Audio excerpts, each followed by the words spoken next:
इतिहास केवल अतीतर बहुविध घटनावली नुहे, यह अतीत वर्तमान और भविष्यतर संयोजक भूमिका ग्रहण करे। इतिहास हेउची आम जाति व्यक्ति और संस्कृति विषय रे ज्ञान आहरण करी निजर चिंताधारा और जीवन प्रणाली को सुसंजत करिवा।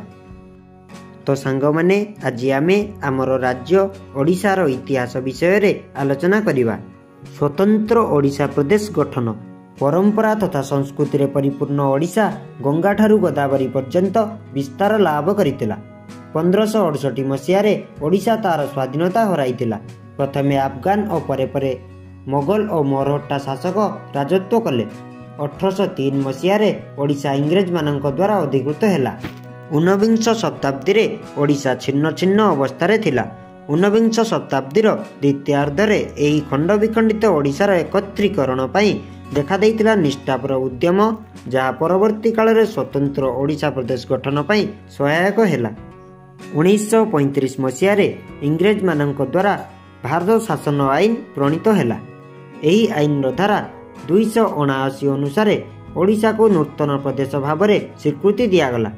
फलस्वरूप 1936 मसीहा एप्रिल 1 तारिख में सृष्टि है ओडिया मानकर चिर ईप्सित स्वतंत्र ओडिशा प्रदेश। भारत में ओडिशा प्रथम भाषा भित्तिक राज्य। एही दिनटी प्रत्येक ओडिया मानक पई गर्व और गौरवर दिन। बहु दिनर खंडित उत्कल जननी तार बरपुत्र मानकर चेष्टा और बलिदान जोगु संपूर्ण होई परिला। कलिंग युद्ध, ओडिशार पूर्वतन नाम कलिंग थिला। मौर्य सम्राट अशोक एवं कलिंग मध्य होइतिबा यह एक कुख्यात युद्ध अटे। एही युद्ध ख्रीष्टपूर्व 261 रे आरंभ होइतिला। एही युद्ध रे प्राय 15 लाख कलिंग सेना एवं 3 लाख मगध सेना मृत्युवरण करथिले। एही युद्ध रे एपरी रक्तपात होइतिला जे युद्ध भूमि निकट रे थिबा दया नदीर जलर रंग लाल होई जाइतिला।